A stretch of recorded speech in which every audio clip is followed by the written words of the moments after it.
وضعيتين ربنا اختارهم لنا في الصلاة، واختار لنا لكل واحدة فيهم ذكر مناسب ليها. سبحان ربي العظيم في الركوع، وسبحان ربي الأعلى في السجود. يا ترى ليه الوضعية دي والذكر ده بنقوله في الصلاة؟ الصلاة صلة بيننا وبين ربنا سبحانه وتعالى، يعني صلة بين الإله وبين العبد.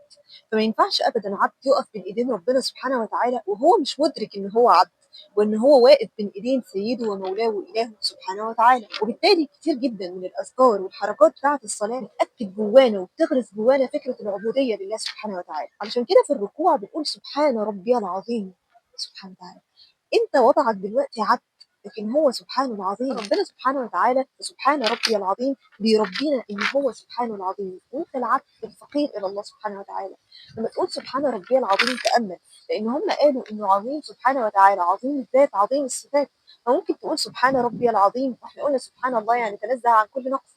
وانت بتقول سبحان ربي العظيم تقول تنزهت يا ربي عن كل نقص في التدبير يا عظيم التدبير، عن كل نقص في الكرم والجود والعطاء يا عظيم العطاء يا غني يا كريم. لما تيجي تركع وتقول سبحان ربي العظيم، خلي سبحان ربي العظيم تملأ قلبك بعظمة ربنا سبحانه وتعالى وبمقامك الخاضع ليه سبحانه وتعالى كعبد. وما خلقت الجن والإنس إلا ليعبدون. حلو إن يكون عندنا ربنا سبحانه وتعالى قال لنا اعملوا حاجة وبيدربنا عليها 5 مرات في اليوم، إن إحنا نصلي ونركع علشان نخضع لله سبحانه وتعالى وتتحل مشاكلنا الدنيا وآخرة.